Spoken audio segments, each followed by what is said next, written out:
He was like, over here we have a dangerous creature and it is very poisonous. We are making creatures for a desert oasis. I need a name for a really derpy looking little frog because that's what I'm going to be drawing right now, and I need a name for him. Woggleworts? Frox is pretty funny. Frox is also pretty good. Bumbleflump. Wartwick. He's going to be a derpy man. I mean, he should be. He has a lot of personality. He looks like a little weirdo. Wurzelfrox. That's a mouthful right there for a name. Florble. Guys, too many good names for this. Can your frog be licking his own eye? Oh, that 100%. does seem like a derpy frog thing to do. That's good. Yeah. Here, I'm gonna put his tongue going out that way. The desert of derp. I'm in a weird place. He eats eye gunk. He just eats eye gunk. I'm in a weird place. Let me add this. I mean, it could be some kind of creature that, like those birds that'll eat off of hippos or crocodiles, where it like eats off of bigger animals. They'll like hop on them and use their tongue to like clean gunk or like insects or stuff off of them. I think this frog is officially my favorite creature in life. Look at him. He's like black. He's a little freak. Okay, so I have a really horrific thing I want to add to this guy just to make this worse. Oh god. So he has really loose skin, and he goes to oases. Anywho, yeah. He goes to find some water, and then he fills himself up with water in between the layers of his skin, so that he's actually really thick and blumpy, and then he's able to travel to the next place of safety. So then even if like an oasis slowly loses all its water, he's able to retain a lot of it and move to a different area. So you might see them like rolling across the desert like a little blimp. So he has a lot of this like loose skin normally, but then when he gets really full of water, it sits in between, and so he's like this really fat tub. So you can tell how long an oasis has been there by looking at one of these, because if one of them is like really thick, it's been there for a while. Kind of like how ticks and stuff will fill up with blood and they get really fat. That's a gross comparison, but it was the one that came up in my head. Yeah, I see. It's a camel frog, kind of. It is. So he's kind of like a sponge. Yeah, he's a little sponge. Yeah. Yeah, he's a sponge boy. He sneezes, does slimy water come out? Ew. Yeah, yes, it does. It does. That's canon. He's also kind of gross in a way, because he's just licking his own eyeball. Like, he's so like pudgy. He's just like... He's just a sponge boy. He's just licking his own eyeball. He's like, blah. There were so many names we were doing for him. I really like the Wartwick that happened. I feel like it's such a like an odd sound. It also, they do wick the moisture out of a thing, so it actually works really well. And they're all warty. Yeah. So, Croggle frogs. How do these little guys find the next oasis? Like, do they have any special way to do that? Or is it more just they hope they absorb enough water to find one in time? They feel the humidity in the air and follow it. I also saw someone say Wartwick might be the sound that they make. Like a Pokemon, and I think that's fun. It just floats. But that would be bad for it, because it just makes getting its tongue like stretched out of its body. He looks so pudgy right there. Like his arms and everything just completely turn into like little blimps. Oh god. If he gets this expanded, how does he even easily get to the next place? I was thinking like a tumbleweed. I love that. That's funny. Yeah. I just imagine him like basically a big blob. Big blob. Just a big old blob. Now, is this something that's too cute though for other things to try to eat it? Always, of course. No. Do you think his blumpy self is derpy enough? It's definitely derpy. These things though, I love. I'm sure stuff in the desert, if they found them, would try to go for one of these, because they're just filled with water. Yeah. So I'm sure something like it's a thing, or they're found. They're like, no, I don't mind if I just have a little snacky here. I would want one of these as a pet though, personally. Would you keep it in water to keep it extra blimpy and happy, or would you? Ooh, its pet care would require you to take it from water to dry. Oh, like back and forth. Yeah, because that is how its body was made. Like if you keep it God. wet for too long, then it's actually bad for its health. I would definitely want one of these, but I'm assuming they're regular frog sized in general, like maybe even a big frog. Yeah, So- imagine you're walking along, you see a little tumbleweed, and you go to like kick it because you're like, little tumbleweed, and then it goes, meh, and Yeah. you kick it, Yeah, and it's like, you're what? like, what? He looks really stupid. Thanks. Look at how round he is. See, this is kind of when he's a little bit more dry. He's got a lot more like loose He has skin definition and stuff. on him. But then when he gets extra blimpy, he's just a round bean. They're vicious. You just throw one while it's all inflated. It's like, what'd you hit me with? And they're like, meh. It almost in a way how it blows up makes me think of the first Shrek movie. When Shrek and Fiona like inflate those animals. Yeah, and they had like the frogs like floating around on the strings. Yeah. Make it so that his eyes are slightly closed from all of the water. Like he's like, wow. Okay, I'm happy with this guy. I feel like he's solidly giving me kind of blimpy vibes. I mean, he's definitely a round boy. What do you guys think? Certified round boy? Right there? Yes, roundy boy. Okay, good. Boy. Bull boy. Bull boy. Bull boy. Can confirm is round. It's gross, but I really like the concept of them utilizing the moisture and stuff like that and being able to retain it. Because I feel like that's a big feature in a lot of animals that have to survive with... Yeah, storing water. And... go. Ooh, Tessie. Its face is a blend of fox fur and its black feet are frog-like. It has a fox tail and not a frog tongue. It's frog and fox hybrid. We need more lore because right now we can't just know it's a fox frog. If it's part fox and frog, it's probably some kind of predator because foxes are predators and technically so are frogs. Most likely at least semi-aquatic, being on the edges of the oasis bank, I would say. Is this a creature that was just naturally made? Is this some kind of weird chimera monstrosity? You know, what are we thinking? Frog after bugs and fish and grabs them with their tongue. Oh, I'll put that in there. It likes to parade with big prey in its mouth as it has a pride in its hunts. Oh, like show off big prey. Okay.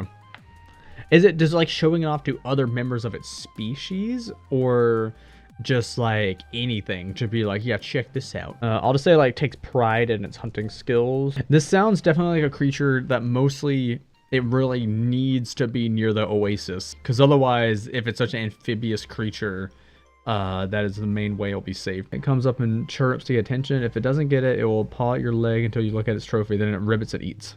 I like that. Oh, so they like humanoids then, probably, or they're at least not super scared of them. It could, I guess, also be the pride. Like maybe they might have some apprehension, but they're like, I gotta make sure they know. In ancient times, oasis spirits protected the last remaining pool of life. One such spirit, a clever fox spirit of the dunes, fell into a sacred spring during a lunar flood. The water was enchanted, blessed by rain gods, and thick with old magic, meant to preserve life in harsh lands. Instead of drowning, the fox changed. Its lungs softened, its legs grew powerful and spring-loaded, and its skin learned to breathe water as easily as air. Frog lips, fox nose, adorable derpy eyes. If it does have prey in its mouth, it has blep tongue. So frog lips with fox nose? Okay. Oh, I got this. So what do you think of this derpy face? He looks stupid. Like he just doesn't look intelligent. Whereas I think he looks more like a dog than a fox somehow. I think it's because the mouth is wide, because it's more frog mouth wide thing, the like whoop whoop whoop, that is making it less fox, because fox have like very narrow. Yeah, they have like the more narrow snoot, but because it has to be a frog in the front. Yeah, I might make the nose smaller to be able to give less dog and more fox. I guess because the frog makes like the big like wide one right there. I feel like they probably frog blink like that, like made fun of frog blink of being like, what a little weirdo. He is a little weirdo. I like that you give him the big ears, because I know with desert stuff I always just think of the fennec fox. Ready? Okay, let's see. Yep. Set and go. Oh, it was almost, we almost got another dog right after a dog. So it's an elephant-like creature where its tusks are large shovels that can dig deeper into drier ponds to simulate, I guess it's to stimulate. Yeah. So change that to stimulate water from underground. They also use their long noses to reach food higher in trees, helping smaller creatures due to things they drop. Ooh, okay. That's fun. So you're imagining, Sarah, this is elephant-sized. Like it's not a bigger or smaller than a normal elephant kind of thing. Trench breaker does actually sound that sounds cool. Kind of neat. I might go with trench breaker right now. Digglefant. What? You know, if these are elephant type things and they're about the size of elephants, these are probably stuff that in just the desert in general you could see making big treks across the dunes. Look at it's weird trunk. Yeah. It's like that. So it's a mouth. And then it Mouth. actually pulls the thing down. So it doesn't have a mouth down there like like a elephants normal do. elephant. Interesting. Instead, it uses that and then it just consumes That's it. cool. I like that. Maybe they put like they use their trunk and stuff, and they're like really good at wallowing in the sand, so they have like a desert, like a coating of sand on them. What if I gave it a big tail that was almost like a peacock tail, but it created shade for it? Oh, yeah, exactly. Something like that would work. If it has its own fan tail that it can like protect its face from the sun, then why would it need to have smaller eyes? That's true. I guess I didn't know like how much the fan tail would be shading it. I feel like it makes it more different than a regular elephant, because a regular elephant uses its ears to cool itself down a lot. Giant thick eyelashes to protect the eyes. That's also fun. Does he display his tail feathers for mating? Yes. Absolutely. And I feel like you could use the fan tail to attack if needed, creating a wind to put sand in its attacker's eyes. I like that, like if they need to get away. Red, with the tail providing shade, there could be some birds that have symbiotic relationship with it. They eat bugs and parasites, and in return they get to rest in the shade on its butt. Oh, That's fun. That's fun. Oh, I like where your mind's at. Yep. Creating relationships. Wait, or is it a bird, or is it the first frog you made that I had said before could like eat gunk and stuff with its like The frog just tongue and sits stuff? there. Couldn't they farm? Oh, like they do farming? Ooh, they would be good for farming in this in the desert. Yeah. That's interesting. These guys are weird, but I enjoy them. They could technically have eyes on the back of its tail. They can put over its face to scout predators the same way butterflies do. Ooh, I mean, yeah, it could have something like that. I think it depends on what all we're thinking hunts them. It looks a bit angry though. May I suggest giving it cute laughing eye lines? Maybe it's like, I'm too toasty. I'm too toasty. They could Ways. defend in terms of the fact that they're just really big. Like if they're really thick. That could be cool, like really thick hide and Yeah. stuff like that. So it's just, they're large. That could be a good thing too, because then it could have more credence to maybe predators or desert shifters. They would most normally be trying to grab like babies or adolescents, but then it's like the vibe that when these things get too big, you just can't eat them because they're just like too big. Yeah, and then if there's like a pack of them or something like that, they might stomp the fancy. desert shifter to death. They are cute, aren't they? Featherfint? Oh, that's cute. Look at those lashes. Those are some wonderful lashes. Look at those lashes. Good question. It's How do they smell? Because that's their mouth at the end of there. Maybe this thing has a nose on it. Oh, that'd be cool. I could give it like snout. Oh, they can't see it. Oh yeah, you're right. Oh my goodness. Yeah, Jordan, they would be to fan the sand out of their eyes. But shouldn't it be able to smell through like its trunk? Because that's what it uses to grab food down with. So it could be like... I mean, that is true, yeah. Give it nostrils below its ears on its cheeks. On the cheeks. Cheek nostrils? Cheek nostrils. I'm gonna give it weird little nose things right there. It is also with It ended stuff. up turning into kind of a pretty one. Yeah, I But like this one. It's like going, ooh, its mouth is weird. This little end mouth thing that I did is definitely weird. Yeah, but it's cool though. And these things get very large. I almost imagine adults maybe bigger than elephants. Maybe they're more like sauropod level. Like Tremor trunk sounds way more epic. Yeah. I need to create something that's called Tremor Trunk. Yeah, I like the idea of the young staying at the oasis until it's old, big enough to be safe from the creatures. Yeah, that's a good idea too. Super regal using this mount. Oh, yeah, yep. because the fan,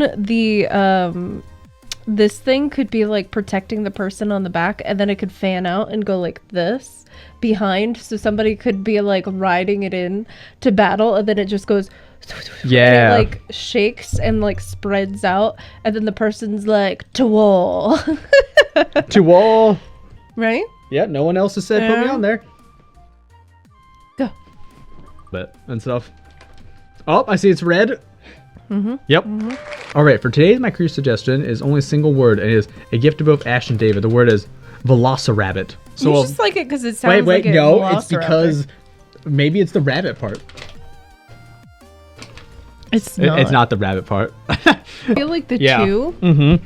And then just like a long, maybe feathered tail type thing, like a velociraptor would have. Rabbit rearing up. So we're mixing a rabbit with a velociraptor. Bunny head, ears, teeth, and feet, tail with a fluff at the base of the tip. But Oh, then should very, it like, have fluffy. feathers? It could have feathers. I mean, velociraptors had feathers, but then rabbits have fluff. So it kind of just depends on what we think. Are we thinking this is things the size of a velociraptor or a dromaeosaur, just the family of velociraptors, or well, your rabbits? nerd is showing. It's not my fault. Red gave velociraptor this one. That could dig super fast. Yeah, aggressive things that live in burrows. Yes. Yeah, so we gotta think about like what part of the niche it takes up. Like most likely predator, because if we're going velociraptor. Downy feathers. Oh, downy feathers. Yeah, that's true always. That could be a good middle ground. I could see more like tail feathers being long. 1.5 foot long fanning tail. Ooh, so it's got like a long tail that fans out. Oh, is predator or prey eyes? I would think predator eyes for this, right? Because it is probably more of like a predator. Yeah, so I'm not going to have them to the side. Maybe more they're like... not going to be over here. It should probably be more like how a cat, you know, is a smaller predator, like a house cat, but it's still a predator kind of thing. Ears flat along the body, but once threatened or hunting will fling open. I like that. I think that could definitely happen. If it had bunny teeth, it's a violent eater, like ripping apart vegetation. Oh, okay. Technically, even though it's shape, it could just be something fast that is mostly trying to quickly steal fruits and stuff and run away. Or it could be the predator that we think kind of digs fast, gets into burrows, and hops around. I like the idea of like a burrowing hunter that also is nocturnal. So it comes out at night when the desert sun is down. Oh yeah, and maybe then it like hunts around the oasis using the plants as cover and stuff like that. I think that would be cool. Do you think maybe it's an egg stealer sometimes? Ooh. Like going into burrows or nest and like grabbing eggs with that and hopping around. Like maybe it sometimes is feeding on, you know, animals, but maybe a lot of times it's like a good at stealing eggs. Can it also stick its feathers up around its back? Because I was thinking that they fit almost like a popped collar. Oh yeah. So like as a sign of threat or something like that, it could pop its collar feathers. So then it's like. Yeah, and that could also make it look bigger. To like bigger, more like, intimidating animals and stuff. Like if it's a bigger predator, I think we're thinking that they at least are in some kind of like packs.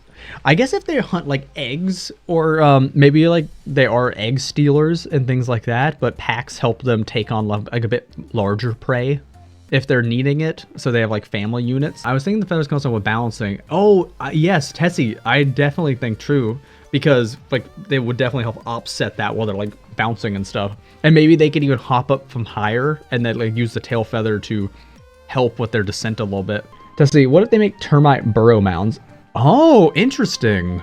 That's a fun idea. Like towers of clay full of burrows that they jump off from. I am also always a huge fan for any creature or thing that affects the landscape.